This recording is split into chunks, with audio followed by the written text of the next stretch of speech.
management and conservation. Sorry, as a land management and conservation tool that may or may not fit your individual land management goals. Forest carbon programs are a relatively new phenomenon, and until recently, they have only been available to landowners with very large parcels. New forest carbon programs are changing that paradigm by allowing smaller forest owners to enroll their parcels, such as the 30-acre minimum for the family forest carbon program that we're going to hear about tonight. Tonight's speakers, Chris Zimmerman from the Nature Conservancy and Sierra Gerard from the American Forestry Foundation will provide you with an overview of forest carbon and the carbon credit market and a more in-depth picture of the Family Forest Carbon Program. Although the Family Forest Carbon Program is the flagship forest carbon program currently and newly available in New York, you may want to explore the few other program options that are available, such as Forest Carbon Works. Following Chris and Sierra, we'll have Patrick Crass, the director of the Jefferson County Soil and Water Conservation District, who will reflect on the district's recent partnership with the Family Forest Carbon Program. And for those of you joining us on Zoom, please remain muted, and you can drop your questions in the chat throughout, and we'll pass them on to our speakers.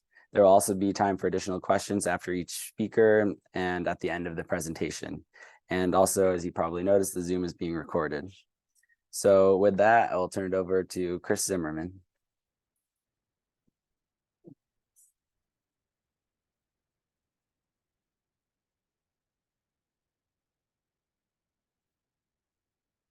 Let me just advance the slides here on the computer, I assume. Is that how you guys? Yeah,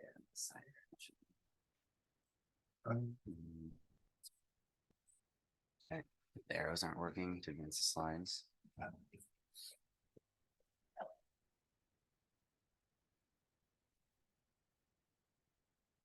Can you tell you we can advance them?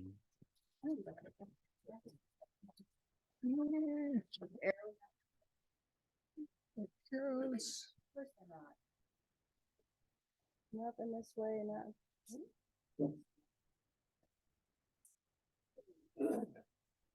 Now it's working. All right, Let's super. Make sure we have your face too.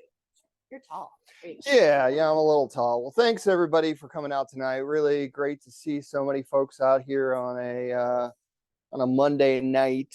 And the way we have kind of tonight's presentation kind of structured is I'm just going to present just kind of like a broad overview on a number of different topics, kind of explain like what is kind of forest carbon, some of those kind of basic concepts, and then Sierra is going to go into the details of the Family Forest Carbon Program. So I work for the Nature Conservancy here in New York. I'm based out of our Albany office. Kind of worked with the Nature Conservancy now on forest conservation issues for about 20 years. The mission of the Conservancy is to conserve lands and waters of which all life depends. So we've been around for a long time, started in 1951, right here in New York. It's a global organization, present, I think, in like 50 countries around the world. Here in New York, we own about 127 different preserves for people and wildlife, covering around 600,000 acres. And so just to give you a general sense or a roadmap of what we're going to be talking about tonight, kind of start off by first talking about like how our natural systems are climate solutions to mitigate climate change. So just try to find like some background information on what we call natural climate solutions. And then touch upon this concept of what's called climate informed or climate smart forestry. So how do our forests store carbon and sequester carbon, and some attributes that are related in regards to how we think about forest health and resilience into the future. Then I'm going to touch upon some practices that we developed that are promote, forest carbon storage, and these practices are kind of the underpinning or a foundation of the Family Forest Carbon Program. And then also just touch on kind of forest carbon markets in general. So just happy to answer any questions about that. So specifically, Sierra and I work on the Family Forest Carbon Program, so we're certainly preferential, but I'd be happy to kind of talk more broadly about carbon markets and programs as well. So with that too, we'll probably just stop along the way if you have any questions. So some of the kind of the foundational science work that the Nature Conservancy has done over the last 10 years is to really better understand how our natural systems, our forests, our wetlands, our grasslands can really be put to work to kind of mitigate climate change and store carbon. And so when we think about forests in particular, we're thinking about, protecting forests. So I think we're all interested in keeping forest as forest is one of the best things that we can do, and just keeping it converting to a different land use. Also, basically managing our forest and managing it in ways that can promote the storage of carbon and towards health, as well as a restoration of forests. So for instance, tree planting to restore the future forest is a good climate solution. So all these practices in general can lead towards basically storing carbon to mitigate climate change. Certainly we recognize that a large portion of the solution, 90% of the solution, is kind of renewable energy into the future, but our natural systems, and especially our forests, have a big role to play. And so this term, climate smart or climate informed forestry, has really kind of come out in the last like 5 to 10 years. You might see it with through our USDA Natural Conservation Service uses this term, but it's really just like management actions that increase carbon storage and sequestration, as well as increasing forest health and resilience. So I'm just going to take time to basically explain kind of the differences between, you might have heard this term, carbon storage versus sequestration. They're similar, but they are kind of two distinct terms. Carbon storage is the amount of carbon that's retained within particular full pools in the forest, which I'll explain. And so this increases with the age of the forest. So the older the forest is, the more storage it has. And this typically peaks in our forests here within the Northeast or even the Tug Hill region around 200 years of age. So carbon sequestration, on the other hand, is essentially kind of the growth of the forest or trees. And so this is the process of removing carbon from the atmosphere through, photosynthesis and how trees grow, resulting in the maintenance and growth of those plants. And so this changes seasonally and over time due to different conditions. And the highest, sequestration rates tend to peak more between 30 and 70 years, depending on the site quality of that forest, the fertility of the soils, moisture, other factors. And so forest carbon is stored in multiple different pools within the forest, essentially 5 different pools. There's the live above ground. So this is basically the large live part of the tree that we see, live below ground, which we can't see, which is the roots. Also the dead wood kind of present on the site. Stores a tremendous amount of carbon as well. So coarse weighted debris on the ground or kind of snags, the leaf litter. And then there's a tremendous amount of carbon stored in the soil as well. So that was one thing I didn't realize, that the soil pool tends not to fluctuate like these other pools can, but there's a tremendous amount of carbon in the soils. And then also it's important to note that carbon is stored in harvested wood products. And so after trees that are harvested, a portion of that carbon can get locked into, especially like longer lived wood products, such as building materials or furniture. They store that for long periods of time. And that's taken into consideration when we think about carbon benefit. So just a little bit about, in relation to forest carbon, kind of forest health and resilience. We often think about our ability of our forests to kind of maintain the integrity of those forests and the capacity to kind of respond to disturbance. So our forest's ability to respond after like an insect outbreak or a blowdown, there's a lot of components that kind of relate to that. And we've kind of integrated those into some of the practices. So some of the kind of the key elements is just keeping forest as forest and connected is really important. Minimizing forest stressors such as forest pests and pathogens. You all might have heard of the emerald ash borer that's really affected our ash trees. You know, certainly gypsy moth or spongy moth is a species that has influenced a lot of our oaks and the growth of our oak trees. And additionally, invasive plants and other kind of weedy species in the understory can be problematic. And in certain instances, high deer herbivory can affect the abundance of regeneration. So small seedlings and saplings trying to fill those, you know, gaps over time. And so really to kind of have a healthier, resilient forest, it's good to just not have all your eggs in one basket, right? So trees of different age sizes and different species, and then ample kind of regeneration. So young trees, you know, teenager trees, and then adult trees and older trees. So I'll just pause there for any kind of quick questions. There was a question on what I think Sierra is going to cover regarding the OBA interaction. Oh, that's one of our favorite questions.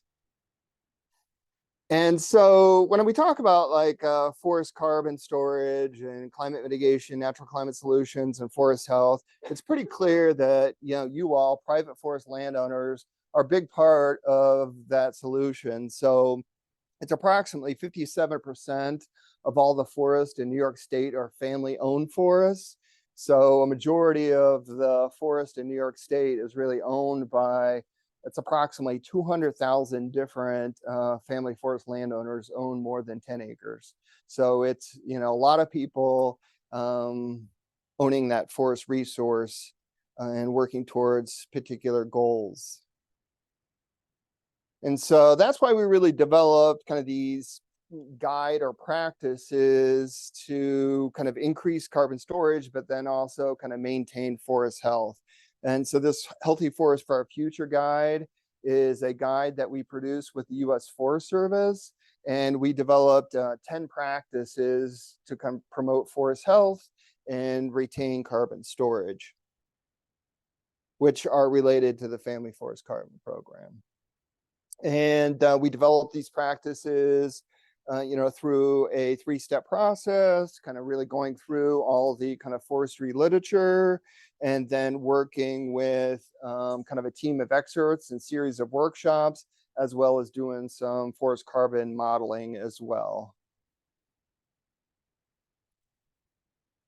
And the 10 practices were developed really for kind of landowners and foresters to kind of work together to include potentially within your management plan, and then also to really inform aspects of the Family Forest Carbon Program. And then they range the practices from kind of avoiding forest loss, so keeping forests as forests, growing new trees in forests, so tree planting, reducing stressors, which I mentioned, so promoting forest regeneration, and then managing forests, which could be increasing time between harvests, or, you know, doing some thinnings, retaining carbon in thinnings, as well as gap creation. So one of the things that's I've been really interested in is, you know, planting trees to establish new forest. So this is returning forest cover and adding forest to particular areas.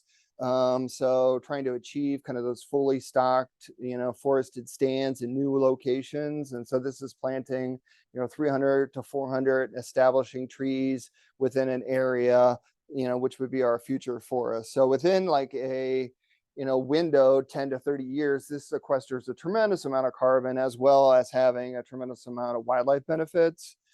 Certainly food source, acorns providing, you know, food for a range of different wildlife species. Another practice that we developed was just increasing the time between harvests. So we have a practice that extends the rotation of harvest out 20 years. And so this just promotes the growth of larger trees and promotes the amount of carbon stored in that forest. And so this can grow larger diameter trees for wildlife, create snags, large down logs. So like an individual dead large tree standing can host up to like 40 different types of wildlife across the state use those kind of dead trees. And then promoting gaps to creating gaps to promote regeneration. So this is like a group selection harvest. So it's approximately, harvesting 20% of the area, but retaining some live trees within those gaps. And so there's a short-term decrease in carbon, but it's recovered within a 20-year period of time. And then the benefits here are really to create some like structural diversity. So you have young trees intermixed with some of your larger trees as well. And so just to show you, this is just an example of some of the kind of the modeling that we've done to compare our practices to kind of baseline conditions, to get a better understanding of how much these practices yield over time. And so this is a reduction in basal area or stocking across particular modeled stands compared to the baseline scenario, which is here in green. And so just a little bit about forest carbon markets. They've been kind of developing over time. The markets are designed to incentivize good management and increase sequestration and storage. There's essentially two primarily markets out there that different organizations work within, both for-profit businesses and nonprofit. Sierra and I both work for nonprofit organizations. But there's the voluntary market, and then there is the California, basically, regulatory market. So most of the programs or markets that we work in is in the voluntary market. And basically the way, carbon credits are kind of generated is essentially practices are basically implemented and developed. There's methodologies, like published methodologies of how to account for that carbon over time. And then once those credits are kind of verified by independent verifiers, those are what credits that are going to get generated and then offset, companies can purchase those credits to kind of offset their emissions. And then they pay, and then that goes back into the program. And so, for instance, our program is we're not for profits. So this funding is constantly going back into the program, any revenue that we would generate for the market. And just to kind of note right now for smaller kind of family forest landowners, there's only a handful of programs available. The Family Forest Carbon Program that we've been working on. And then there's Forest Carbon Works as well. Core Carbon has a program in the South, but it's not available currently within New York. There's certainly other companies that work with larger landowners. So most of your typical, I think, are more common companies are dealing with properties greater than 2,000 acres. And so given that, family forests are a large portion of New York State and New York forests as a whole across the country, that's why the Nature Conservancy and the American Forestry Foundation really developed the Family Forest Carbon Program to make, these types of incentives available to smaller landowners down to 30 acres. And so just some concluding thoughts. I've touched on a lot. Just wanted to give you like a broad brush of a number of different concepts. Climate informed forest management is kind of increasing in awareness and applications across the Northeast. That management guide provides some kind of actionable strategies to include within management plans to improve forest health and resilience. I think forest carbon markets are part of the solution, not the entire solution. But potentially can help, landowners. And I think specifically, I'm really proud of the Family Forest Carbon Program. I spent like the last 3 years working to develop it, working with Sierra to offer it. And so I think it has a lot to support landowners' goals, as well as improve forest health and address climate change. And so with that, answer any questions. Yeah, go ahead. Yeah, absolutely. Yeah, we can make them available. Yeah.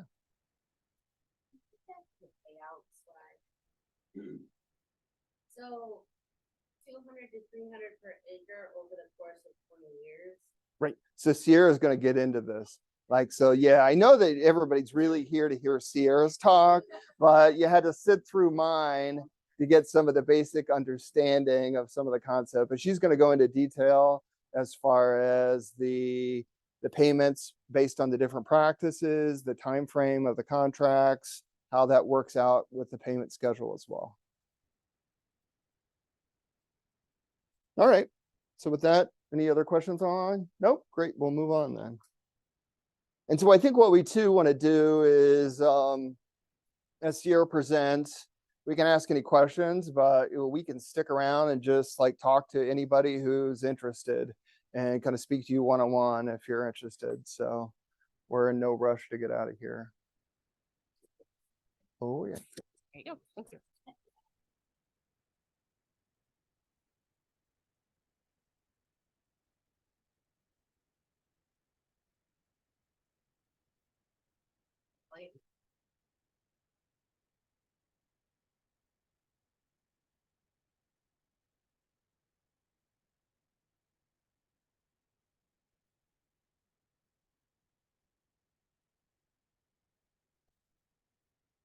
Great. Thanks everyone for joining us. Let me just double check to see if I can advance. There we go. So here we are, the Family Forest Carbon Program. This is a partnership between, as Chris said, the American Forestry Foundation and the Nature Conservancy, with the goal of supporting family forest owners in managing their woods in ways that mitigate climate change. This can be accomplished by sequestering and storing more forest carbon, improving forest health, and resilience by improving forest management. And these can really be accomplished by bringing technical and financial assistance to family forest landowners.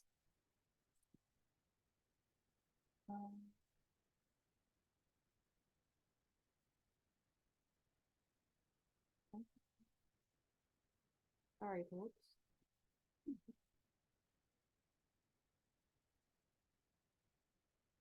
Which one you did the Zoom on? Yeah.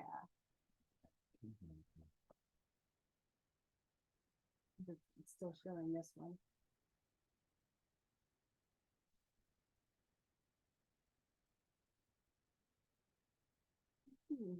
We'll work on the technical difficulties here. Anybody have any questions? Why we What's going on here? transitioning?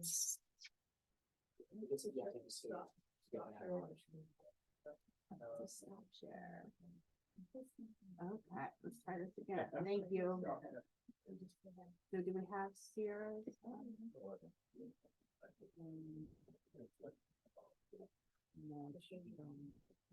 It's right there. That Yep. one. Okay. Yep. I just might have to go back one slide or so. This is going to be a payment in the box. To say I've never presented both in person and on a webinar at the same time. I've done one or the other. So yeah, adds a whole nother curveball into Okay, how's things. that? So this may not be relative, but in New York State, is there like one particular tree, say in our area that is, say, the best to plant for these types of purposes, or is it like a broad spectrum of it? It's broad spectrum. I mean, certainly I have my favorite, but I think the adage is like, right tree, right location, right? So trying to figure out like what would work for the best particular site. But I'm happy to talk to you after. Yeah, that's a great question. There are a couple of, they call them like climate winners because they're just more resistant to disease. And a couple of them that are native here are red maple and also red oak. But there's also plenty of other species that are also good ideas to plant as well. Okay, let's see if I can get back on track here.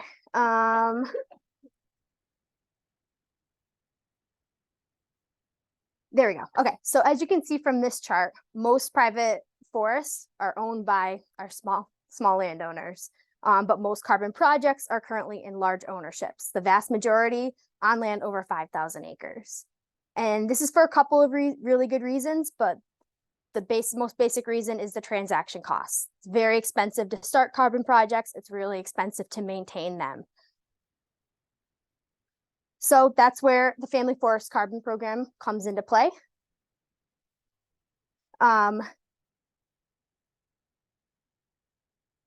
There we go. Okay, so what makes FFCP a unique carbon program is its practice-based approach. So we are in the voluntary market, and we pay landowners to follow specific forest management practices that have been scientifically demonstrated to enhance carbon sequestration above business as usual forest management. And a lot of these practices that we have are the ones that Chris talked about in those 10 practices for climate resilience.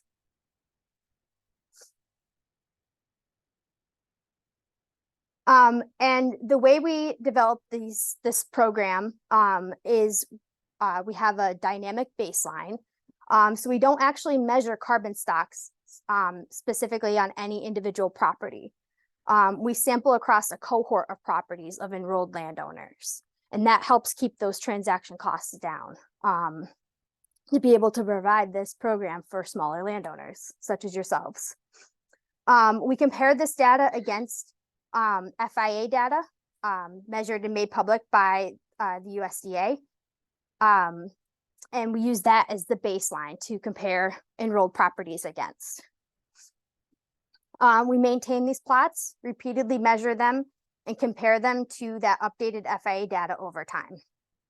And over time, as properties enrolled in the program sequester more carbon compared to unenrolled properties in a given area, that may be subjected to unrestricted timber harvest or what have you, business as usual.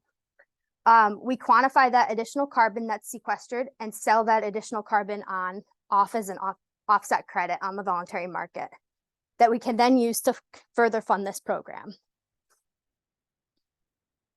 And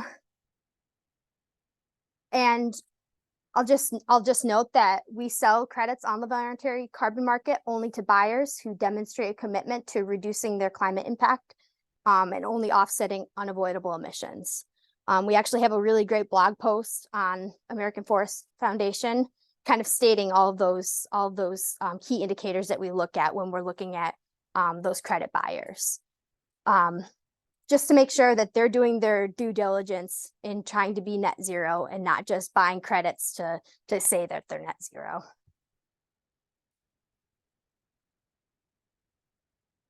And so this is kind of a very general overview or visual on how this would look.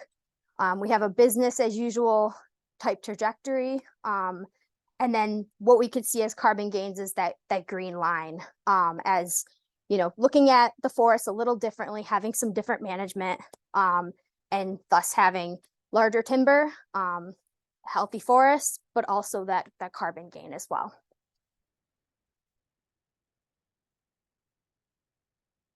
I will also just note that our methodology is approved by a third party, Vera, in the improved forest management projects. And that was approved last October or November. So a couple of the benefits. So it's free to enroll. It's free to sign up. You have no commitment to enroll after visiting with a forester. So feel free to test the waters and see if this is a good fit for you. You have, you know, no commitment to enroll after that. The contracts are relatively short term. They're 20 years. Our practice-based approach allows for some management flexibility. So if there's any sort of circumstance that happens on your forest, we can be able to adapt to that. The payments are guaranteed for the life of the contract. And those annual payments begin in year one, including a large lump sum, about 20% within that first year of the contract. Another benefit is you'll get access to technical assistance. If you do not have a forester, you'll be connected with a local forester or one of our staff foresters. And they will also construct a forest management plan for you and for your property if you do not have one, or continue on with that if you do have one.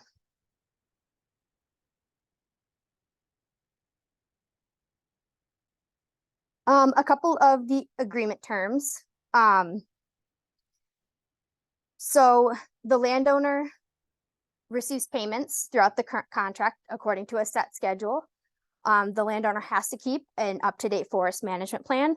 So that's where we will actually pay you to keep your forest management plan up to date or construct one if you do not have one.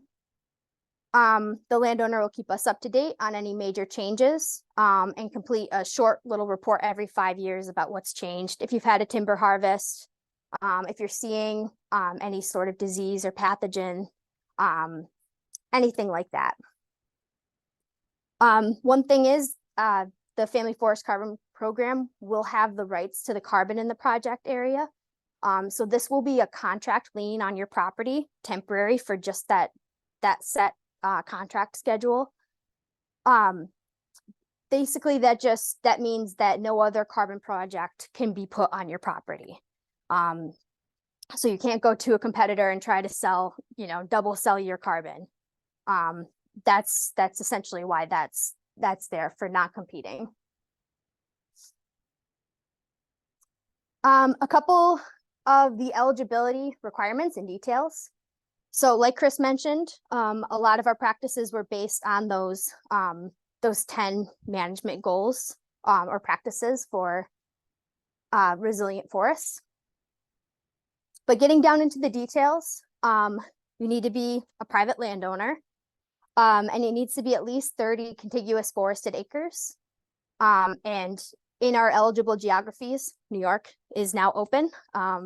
So we're available all throughout all counties of New York. The forests need to originate from natural regeneration. So right now we're not allowing like softwood plantations or any sort of plantations. It needs to be a natural forest setting. Any sort of restrictions on the land that exclude timber harvest activity are not allowed. Obviously, we need to be able to possibly timber harvest, or there needs to be the option to. So one question that comes up is conservation easements. A lot of working forest conservation easements are compatible, but we would just need to review them to make sure that there's no harvest restrictions that are very specific inside that conservation easement. So that can be done with one of our forestry staff.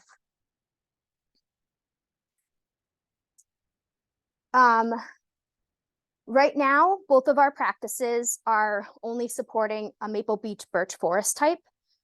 So your forest needs to have at least 50% of hardwood of maple beech birch. We are allowing some softwood mixed in as well as some other tree species as well, but it really needs to be that native maple beech birch forest. It also needs to be relatively well stocked with some component of saw timber sized trees. But essentially what this means is it needs to be at the stage where it could be otherwise commercially harvested, because that's exactly the other properties that we're comparing to in our modeling. And that's how we get that, that added benefit of carbon sequestration and storage. Our first practice is growing older forests. So this one is that extended tree or rotation period, extending time between harvests. So this one is no timber harvesting for 20 years with a couple of caveats. We do allow some firewood removals as long as you're using it for your personal for personal use. And we could always deviate from this in case, something unforeseen happens, such as a salvage operation or pest or pathogen outbreak, where we might need to do some sort of treatment to stop the spread or to make the forest healthy again. And we also do recommend any treatment of invasive plants or competing vegetation to allow regeneration. The second practice is enhance your woodlands. This one does allow some timber operations or some removals. We, as usual, we recommend all the other same things that Grow Older Forest does, with the added benefit of having some sort of harvest treatment. There's a lot of details that go into that a forester will help walk through, but the basic is it would be some sort of light harvest treatment Maybe taking into account some patch group removals, like Chris mentioned, creating some gaps in the canopy for regeneration, or some just thinning single tree harvests, something of that nature. The removals are set at 25% per acre in any harvest area. So it's a light treatment. And if you were to do some sort of patch removal, it'd be even less, it'd be at 20%, just to account for that. This is an example of what we allow for firewood harvest removal. Some of the details are they need to be smaller trees. They need to be 12 inches or less. They can't be the biggest, best trees out there that we're trying to continue to grow, which you normally wouldn't take for firewood anyways. But and they also need to be not in any given spot. It needs to be kind of distributed throughout your project area, so you're not, removing groups at a time. And depending on the size of your property, you might be able to remove upwards of 25 cords per year, or down to 5 cords a year. Okay, so the big one, 480A. We've worked really hard in trying to make our Enhance Your Woodlands compatible with many different current use programs in each of the different states. These practices are used throughout the Northeast, so we needed to make sure that we're covering a bunch of different state programs. So obviously, 480A has standards to manage your woodland for forest crops and products. And so since that's their key management goal, we need to make sure that there's compatibility between your forest management plan and what's prescribed in that forest management plan, with some of our restrictions and harvest restrictions. So a lot of our compatibility or eligibility will be on a case-by-case basis. We really need to talk with your forester, review your forest management plan, and really review the health of your forest and the condition of your forest to see if what's prescribed is the best thing, or if you could have other options. So typically the grow older forest practice will only be eligible to stands that are either not enrolled in 480A or are designated as areas that would not be harvested for at least 20 years. And with that, this would likely be rare. And we'll have to discuss this with your consulting forester and the regional DEC forest staff as well, to just make sure that there's clarity that nothing's going to be prescribed for 20 years. However, some stands in 480A could be eligible for Enhance Your Woodland practice, given that those treatments prescribed fit the harvesting guidelines for the practice. So qualified forestry staff will be able to review your forest management plan to determine if your property is all or partially eligible. If the plan treatments do not fit, amendments could be made to the harvest schedule or the management plan to make the stands better suited to be enrolled in the Enhance Your Woodland practice. However, current threats to forest health and individual forest composition of your property should be taken into account. So your best management option for your woods should be considered. So collaborating with consulting foresters, as I said, and the regional DEC staff is very important. So we'll make sure that we talk with everybody to make sure that it's compatible, and that you could do both.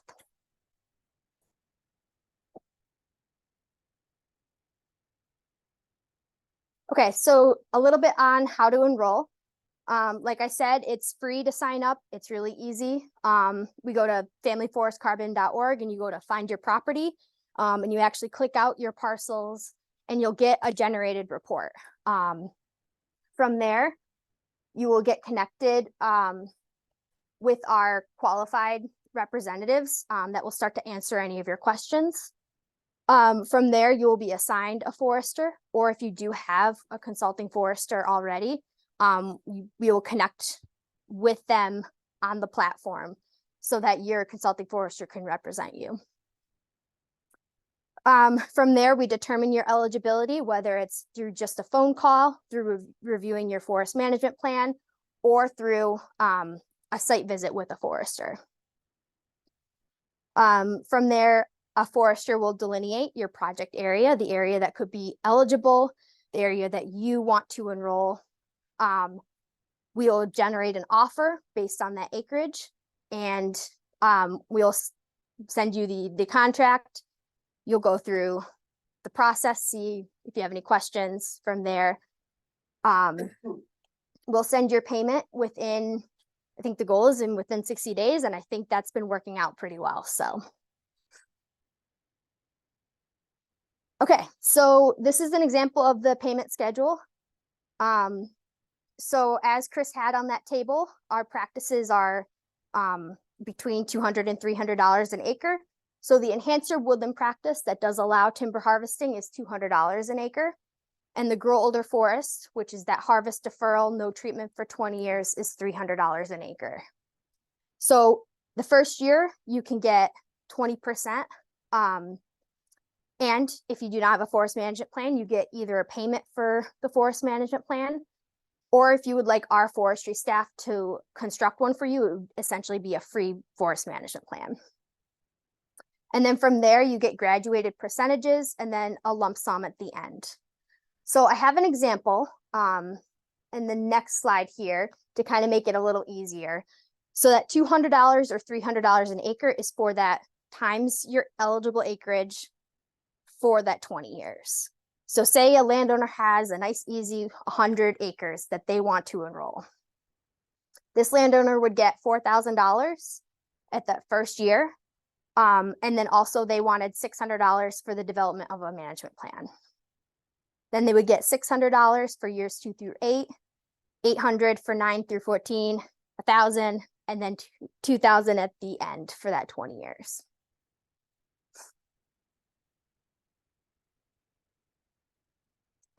So as I mentioned, we use a lot of forestry staff to kind of help. So we have partnering consulting foresters that sign up. Sometimes they might be the ones that represent you already. And then we also do have staff foresters as well. So you may be talking with either one of those when you're going through the process. And that's all I had. I'm sure there's going to be questions. So thank you.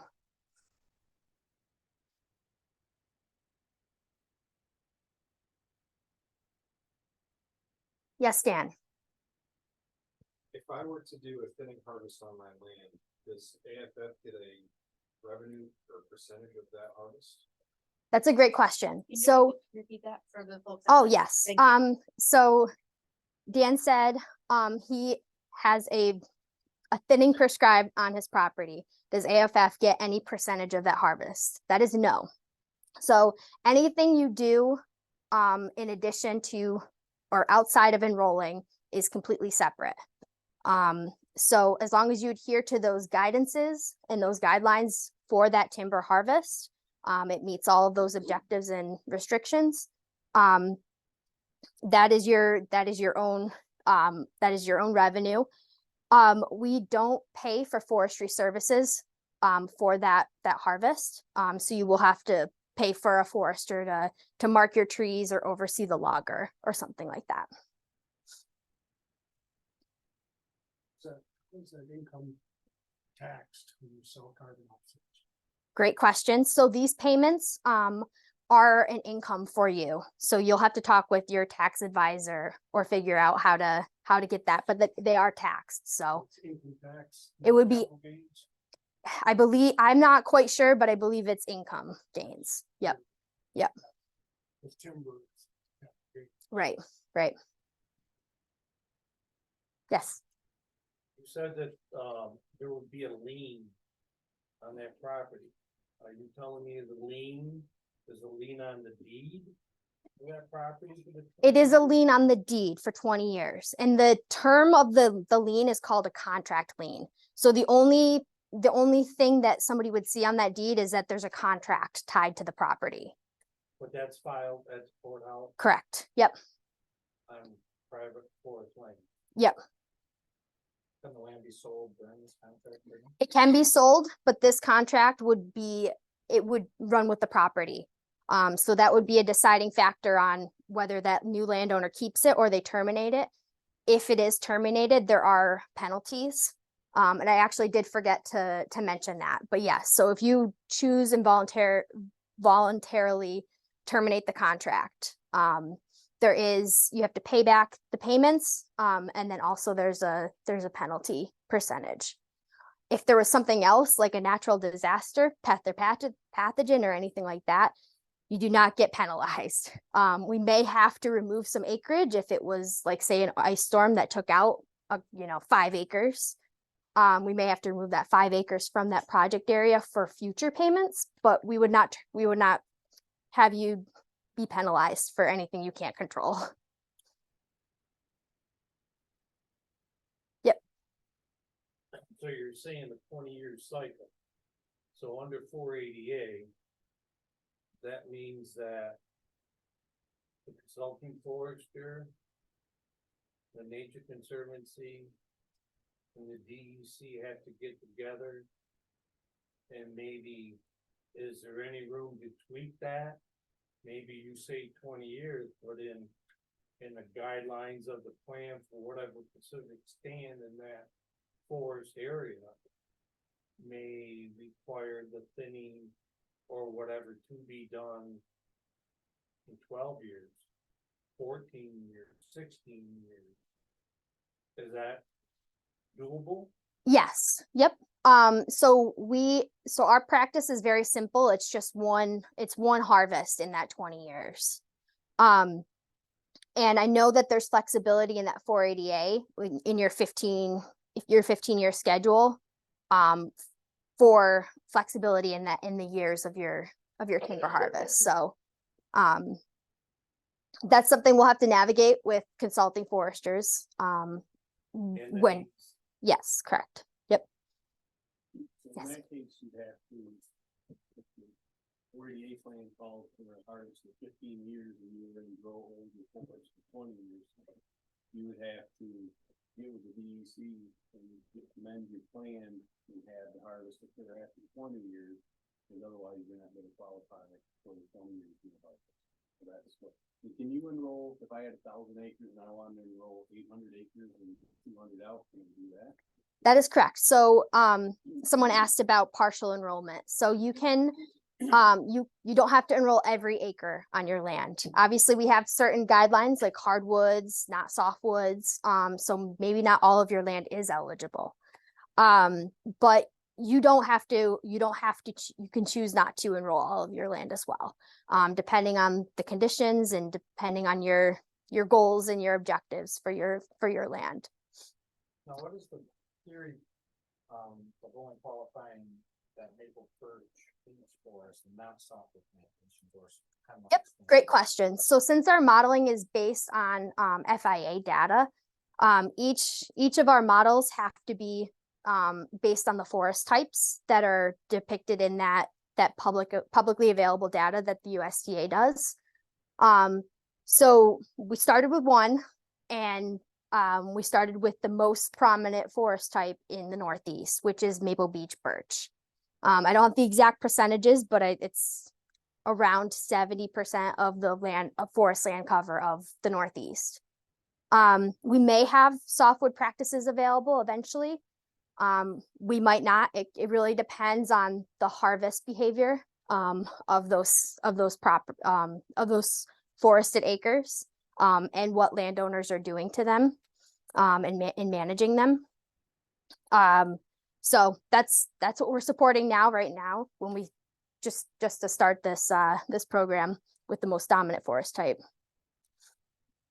Yep. On the forest management plan payment, so you enroll and you get $800 to hire a forester to do it. So if I go out and hire one and he says, well, I won't do it for less than $1,500, the landowner pays the other $700. And the other question is, I'm sure there's some sort of guideline of what has to be in that forest management plan that meets what in the forest carbon program. Yep, great questions. So we've got different payments depending on the size of your property for forest management plans. sometimes it may not cover the cost of a certain consulting forester. So these payments, we call them a stipend. That's why we're paying the landowner to get that forest management plan as opposed to paying the consultant. So it may not cover in every circumstance. I found that it's covering at least 80%, at least right now, depending on, but it's also dependent on the consulting forester's business and their rates. What was that? What was the second question, Pat? Oh, the components, yes. Yep. So the only requirement that we have that needs to be in a forest management plan, besides all the normal goals, objectives, forest stocking conditions, treatments, is we need to have a resilient forest verbiage in there, and what adaptive management techniques we might need to utilize to keep a resilient forest. Only requirement that Vera has us do is adaptive forest management and have the little clause in there. So we've got bucket responses that, you know, foresters can use in their forest management plans to, you know, either copy or paste or make it their own inside their forest management plan. Yes, Dan. Can I just add on to that? Dan Zajac, I'm with KFF as well. To add on to your question. The forest management plan is our guide as well. So we review the forest management plan. We kind of guide the two practices to conform to that forest management plan. That's our guiding document, the forest management plan. Whether it's written by a consulting forester or it's from AFF, we go with that forest management plan. And to the payment question, within 60 days, you should have 20%. You should have 20% of that amount, that reimbursement amount. That's yours, free to do what you want. You should have that money within 60 days. So, and that could be used towards that forest management plan. Question, so back to the 1,000 acres I want to enroll, 800 or 200 I didn't want to enroll. But am I correct that the forest management plan has to be written on now 1,000 acres? And we're assuming that the forester is writing that, you're suggesting a lot of high green. That is correct. Another great question. So your forest management plan and your technical assistance will be supporting your whole forest, not just what you enroll. So if you're getting a forest management plan, it'll be for your entire 1,000 acres, not just the 800 acres you're enrolling. So that's because of exactly what Pat said, because we want to make sure that there's sustainable forest management done across the property, not just on the acres that are being enrolled. But those 200 acres are not subject to our harvest restrictions. They still need to be sustainable or sound forest management. Can you hear, Dustin, can you talk? I can you hear me okay? Yes. So I own the Osceola Ski and Sport Resort, and we have obviously cross-country ski trails on our prop 65 acres. How would this affect me trying to maintain the ski trail, widen them at points? Obviously damaged trees have to come down, but over time, I've widened out the trails and just trying to make it a better ski center. How would that affect this program? So we actually do have a cross-country ski resort in Vermont that we enrolled. And I actually visited the property this past summer. So it would be compatible. I would just say as long as your trails are not wider than a road or a skid trail, a typical thing you would see in a forest setting, that it would be fine, and we would be able to keep most of that inside your area if it's eligible. Okay, and that eligibility is determined by a forester that will come out and go through the property with me? Correct, unless you have a current forest management plan. I do not have a current plan. Yep, go ahead, Pat. If I have a sugar bush, can that qualify? Yep, sugar bushes are compatible as well, just as long as your treatments and everything are corresponding with these guidelines as well. Yes. Separate contract on each tax lot? Ooh, Ooh, I don't think so. Oh my gosh, AI's taking over. So the only reason you would need separate contracts is if the ownership was actually different between your parcels. So that's the only caveat, is if you have, say you have like a property that's in a trust and you have your own, another property that you solely own. They may have to be in separate contracts. But other than 488, I don't think so. As long as it's, your parcels are under the same name. That might be a little complicated with you having different forest management plans, but that's something that us in the forestry team will have to tackle, not necessarily you with the contract. Yes. So you evaluate our 488 program? The management plans? Yeah. Yes, correct. Yep, our forestry staff does, but we also connect with the consulting foresters as well. And if it needs to change? So if say that there's a treatment that is not eligible, it's too heavy of a harvest, what have you,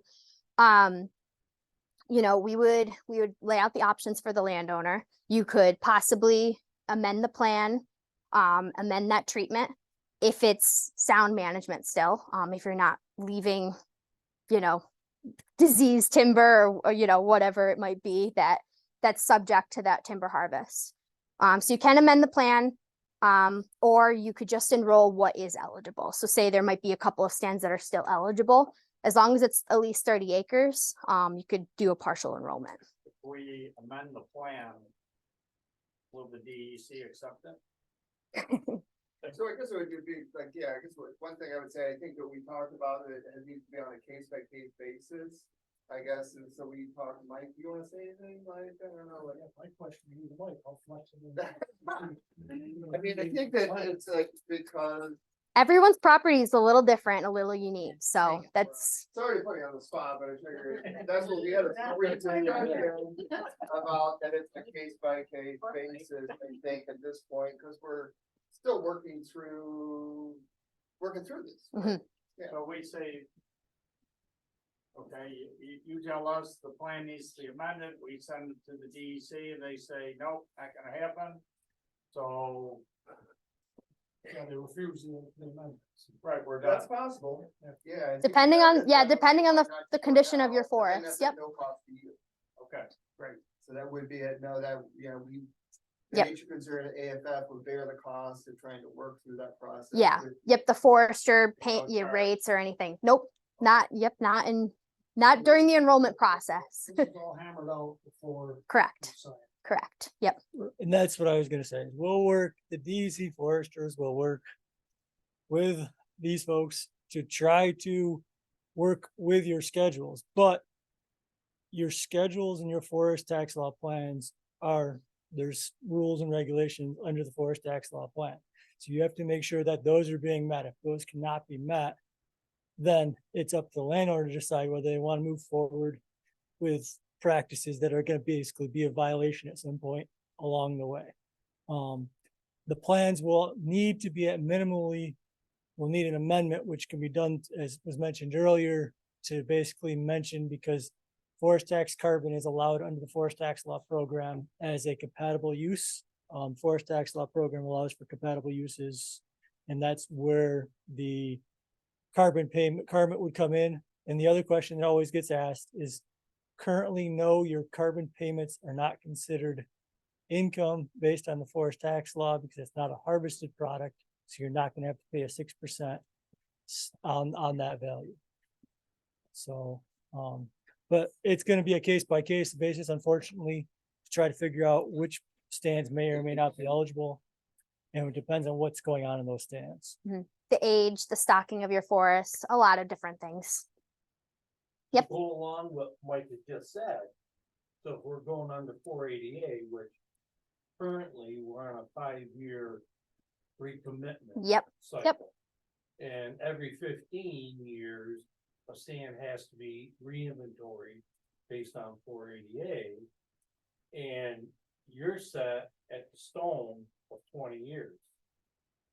Yep. So we have, when we get to that the offer and the contract process. We figure out when you've got your most up-to-date forest management plan, when you last inventoried, and your payments will be based on likely 10 years when you're doing that re-inventory, since that's the most expensive part of that schedule. So say you did a plan like 2 years ago. So you've got a 2-year-old plan now. It's going to be another 8 years until you have to do that 10-year re-inventory. We would set your FMP payment to be that 8 years. So you've got that payment to help subsidize your forest management plan for 480A. The 480A plan is much more detailed inventory. If you're not in 480A, the amount of time for a forester to write a forest management plan is very simple and a lot less expensive. But to update your 480A plans, there's a lot more inventory, a lot more work, and more than likely the payment, the $800 example, is not going to cover what your forester is going to ask going there and do a 10-year update. So it's just, it certainly helps, but just, Yep. they're two different level plans. Yep. But I gotta go back to that same question, because when everybody gets into this, and commits to it, year one, and you're out a 20-year window. So in the next 5-year update, or maybe the next 10-year update that was done on my property, things have changed, something has happened. And we have to do whatever to correct whatever's happened or take advantage of that time. And the DEC agrees to it, Mhm. you don't. So in that case, depending on the size of, like, say it's like only a couple of stands or so. If it's not compatible, but your forester agrees, we need to do something, DC agrees as well, you're gonna put it forth in 480A as in your next plan update. That avenue, we'd probably unenroll that area. If it's your whole property, we may have to unenroll the whole property. I would say if it's a treatment because of health concerns, we would probably go the route of a natural disturbance. We need to unenroll this because we're going to be conducting a harvest, a salvage operation, or something of that nature. So no penalty. No penalty. Yep. But everything stops on that Area. acreage Correct. at that point. Correct. Yep. And I guess just to add to, that's why we recommend that enhancing your woodland practice, which allows for harvesting, is you should be compatible, but you'd need to be working with your forester and to incorporate that into your plan, that the silvicultural prescriptions that might be best, the prescriptions for those stands at year 15 to year into the future is compatible with your goals. So if, the silviculture and your goals are, potentially kind of centered on, gap or group selection or single tree selection when thinnings, then that's going to work. But if you were looking to do, into the future, more even age management prescriptions, that would not be right. So I think that's so. It's just trying to make sure that into the future, those prescriptions align with your goals and in that thinking. Because I think that, from my understanding, the landowner sets those prescriptions and goals with the forester, then it's approved by DEC, just as long as it's sound forestry. And the landowner does try to, that's what the consultant's there for. Right. Mhm. To Is help to you get work the with advice from him, Yep. because him or her. Right. Or whatever, Mhm. they rely on the consultant. Right. for it. Right. And we're going over time a little bit, but I just want to leave a couple minutes for us to hear from Pat Crass, and then there'll be plenty of time for questions afterwards. But I want to make sure that he gets a couple minutes to talk. Great. Thank you, guys. I don't have any slides, so I'm Pat Crass. I'm the Executive Director for Jefferson County Soil and Water Conservation District. I'm also a certified forester, and Sierra and Chris did this presentation at SAF in January. And I said, boy, this is a great opportunity for Soil and Water to partner with Family Forest Carbon Program, especially in Jefferson County. We don't have a lot of foresters over there, so we actually are filling that role of forester. So the one advantage of that, interested in all these questions, is And a lot of these questions I'm asking because I'm learning myself. I've done 5 of them so far, but by working with us doing this in our county, if you live in our county or have land in our county and you sign up for this program, I'm the guy that's going to get that email saying, hey, unless you already have a forester, if you don't have one, I'm the person that's going to get the email that I have a new client interested in Family Forest Carbon Program. So at that time, I'm going to contact you, come out there and work with you. This was a great move for us because we work with a lot of farmers. Obviously, that's our job. And a lot of farmers have that 30 to 100, 200 acre woodland, and they're always looking for a way to benefit on the carbon sale. But the advantage of us working on it is, like I said, oftentimes that payment for a forest management plan, $800, it's not a lot of money, but working through us, it's still 100% free because we cover the rest of it through ag environmental management program that we have. So, and our other counties can do this. St. Lawrence County has a forester. They'd have to sign up with these guys. Oswego County has foresters. Lewis County doesn't. I don't know if Oneida County has a forester or not. The Soil and Water Conservation District, but it's just something to look into with your district. So it's worked great. I get that notification as a forester. I go out to meet with the landowner. We listen to what their goals and objectives are. We delineate the stands. We take some really simple measurements for species composition, density. We're trying to figure out how well stocked it is, and we're trying to see if you meet that commercial harvest, which is that 8-inch diameter quadratic stand diameter. And if you have that, I fill out a form. I send it back to Woods Camp, back to Sierra's group, and I delineated the project area. So so far I've done one 45 acre where the entire 45 acre was enrolled, but a lot of them it's not all enrolled. It might have a red pine plantation, which instantly that gets carved out. You can't enroll that. But you got to remember, when the forest management plan is written, it's going to include that red pine plantation. So you're going to get those services of a forester for free. I see 480A. I see this being tricky, really kind of tricky. And the $200 an acre enhance your forest. There's a lot of pre-measurements and post-measurements that have to be done in those forests to meet this program.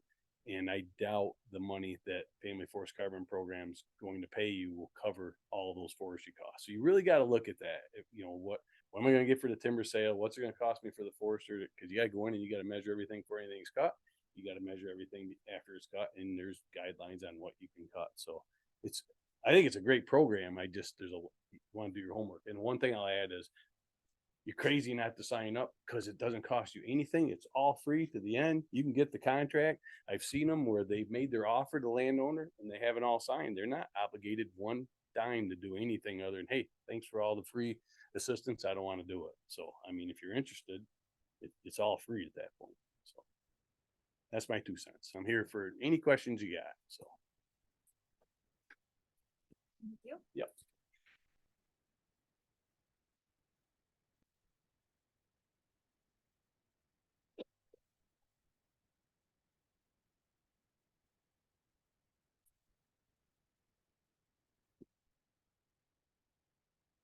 Do you want to keep going with questions? Does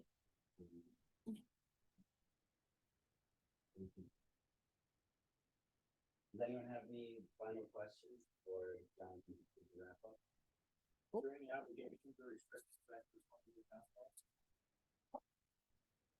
The 20-year commitment, you can always.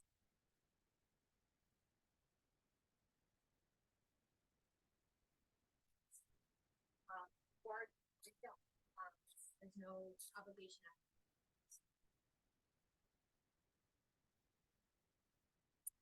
Any other questions? You're being involved. Yes, yeah.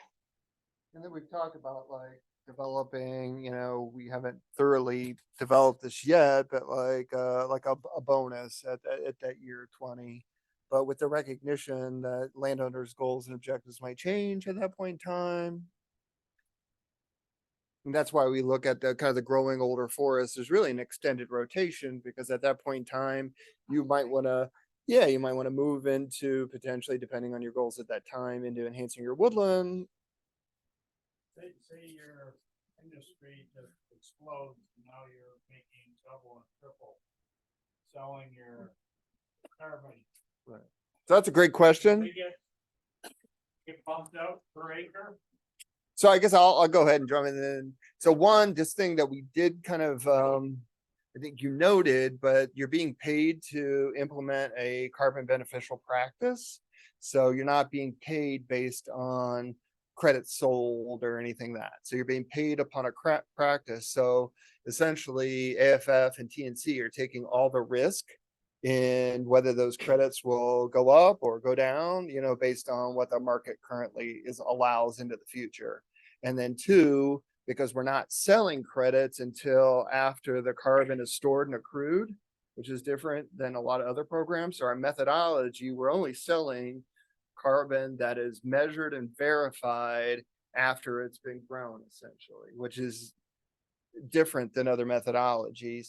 So we're upfronting all that payment, you know, until we sell credits. I think we have our first credit sold, you know, Batch it's sold, batch, yeah, like sometime this year, yeah. sometimes this year, Yeah. right? As far as, well, I've talked a lot. Why don't you handle? Yep. So we talked about this. So like if the price of credits, which I don't think it's not projected to do this, goes up to $50 a credit, then Yep, we do have a term in our contract about profit sharing. So that's kind of taking into account if the market explodes, that more than what we predict. And I will say our payments right now are inflated, with the expectation that the prices are going to go up slightly more. I don't know what that exact percentage is, but I just know that the payments are inflated a little bit. So you're actually not being paid reflective of what current prices are right now. which are down. Yes. So the current market is down right now. So that's like if you were to like a larger, you know, property that would be investing in the market with a carbon developer, like they would be getting, you know, less for their credits being generated currently because the market is down. On the flip side of that, if the markets say crash in 15 years, you're still obligated to pay full 20-year contract. That That's are absolutely unrolled true. landowners. That's correct. So the money that's The market goes to the bottom. right, What are right. you gonna pay? Right. So a lot of the cases, I think that is fundraising dollars, bonds, and loans. Is that correct? Yep, that's So it correct. generated all this capital right now. So that I think the revenue is in hand currently. And so that also too, I think there's some pre-sale credits, Yep, that's correct. but you have a contract. I think that is the point is you'd be contractually obligated to get paid. A lot of business matters. We have a contract, somebody go bankrupt, Right. we don't get paid. Yeah, that's true. Right.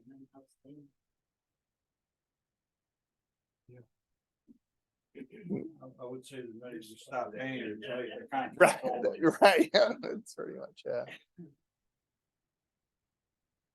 Anything else? Do I have to answer something? I didn't hear what it was. Sorry. Is there a set basal area or tree size required? Yes, so we measure everything 5 inches and up, so merchantable stems. And the basal area is beeline level stocking. It's, yeah, so that's the baseline. I don't know, one way to picture it is if, it's based on the county too, so some counties offer 90 square feet of basal area, some counties the minimum is 60, so there's a little bit of variance there, so 60 for some counties and 90 for some counties.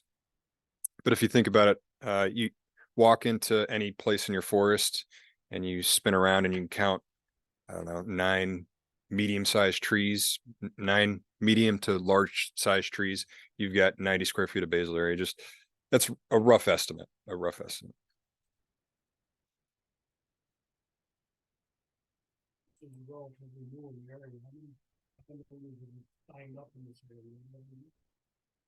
In this area, I'm not sure if we have any right now. We did test pilot New York. So last year we had 4 counties in New York. They were the counties that border Vermont, because Vermont and a little bit of Massachusetts were also in our test pilot. And I believe that's the only landowners we have enrolled right now are in those 4 counties in New York. There's a lot in the process though. But yeah, I don't have those numbers right off the top of my head. I'm sure you're aware of multiple studies showing that landowners are more willing to participate if you're around $21.60 per acre. The payment fee. So is Nature Conservancy signed? Well, the lands are already, so the lands that the Nature Conservancy own are already protected. So they're already adding, those benefits. So that would be, trying to put it, it'd be like double dipping, Yeah. kind of, right? So that's, lands that are already somewhat protected. I think that generally you can't show like additionality compared to some baseline. You'd have to compare our properties to other like conserved areas, I guess. Is that what you would think about it? So it's not, you know what I mean? Yeah, it's a question of, yeah. And so,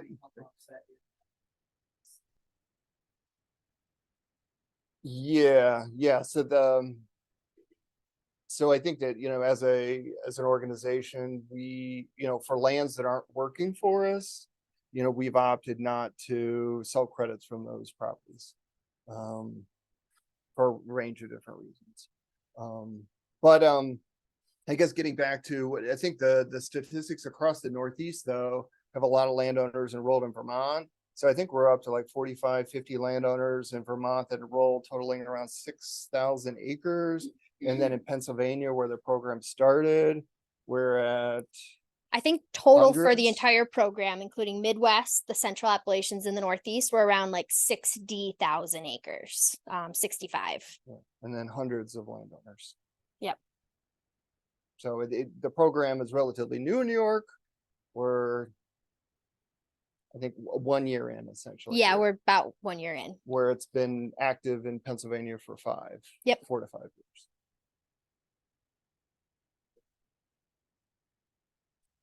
Great. Well, we're happy to maybe have some concluding thoughts, but then stick around and answer any additional questions. And Sierra brought a bunch of handouts. And so be excited to talk to you individually about your properties one-on-one. And then we're just going to hand it over to John to give us a few final thoughts. Right now, can you guys hear me? Yeah. Oh, good. Yeah, thanks everybody. I just some concluding thoughts here, wrapping up the program. Just want to thank everybody for coming out in person. I'm sorry I didn't get the chance to join you tonight. Thanks everybody virtually online as well. And a big thank you for Chris, Sierra, and Patrick, guys, for kind of teaching us all about forest carbon as well as this program. So thank you very much for that. Thanks, Gabriel and Jennifer from the commission to setting up this opportunity. I work for Tug Hill Tomorrow Land Trust, and for anybody that is unfamiliar, we have an office in Watertown. We cover the entire region of the Tug Hill. We are a nonprofit, and our mission is to protect the wildlands, working forests, and farms of the Tug Hill region and surrounding areas, and to promote appreciation of the region's natural and cultural heritage for present and future generations. One of the way we do this and complete this mission is educational workshops like this, and key strong partnerships like we have with the Commission, TNC, and now this Family Forest Carbon Program. We try to connect landowners with resources, information, and on the conservation side of things, we work with landowners specifically to meet their conservation goals, and through various methods, one of them being conservation easements. We heard a little bit about that earlier today and kind of how that meshes and blends with this particular program. So anyways, a few concluding thoughts and reminders that everybody in person, please make sure that you did sign in. Be aware there was a recording of this presentation, and it's going to be up on the Commission's YouTube channel, and there will be a follow-up email for everybody that registered to get all this information, including the slideshow made available to you. So you can go back, look at some of those slides, maybe some of the numbers that we heard tonight. And again, just wanted to thank everybody for joining. Make sure you stick around with questions for all the presenters. And if anybody that has any additional questions virtually, make sure you put them in the chat now, or if you wanted to, we can bring you up on the stage and you can speak into your microphone.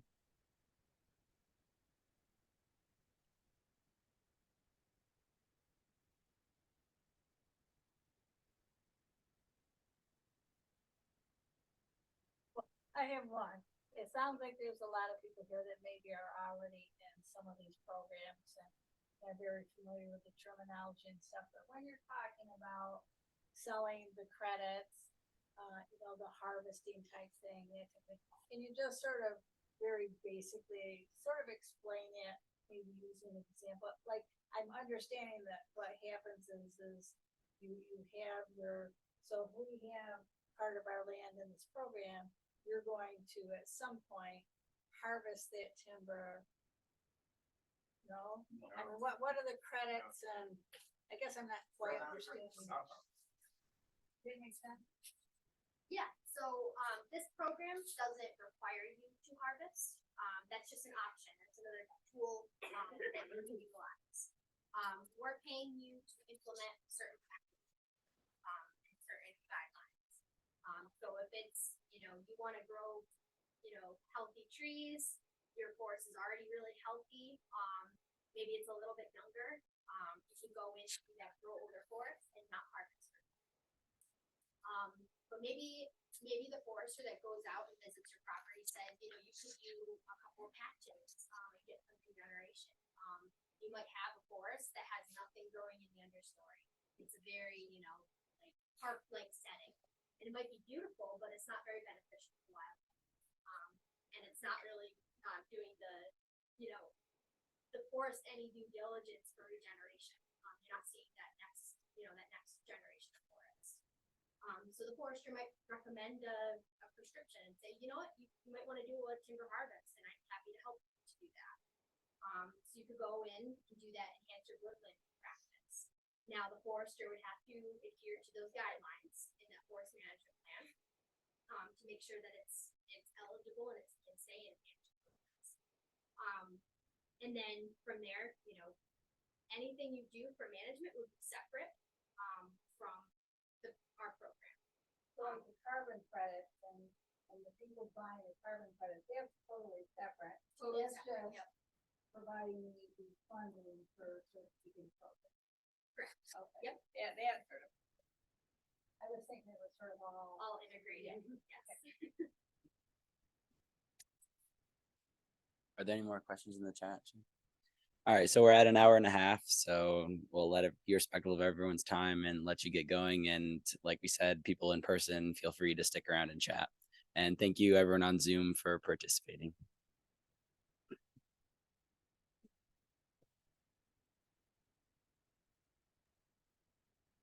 So long, everybody. Have a great evening. Drive safe home. Thank you, John. Yep, my pleasure. We'll talk to you guys soon. Okay. Bye. I have to laugh.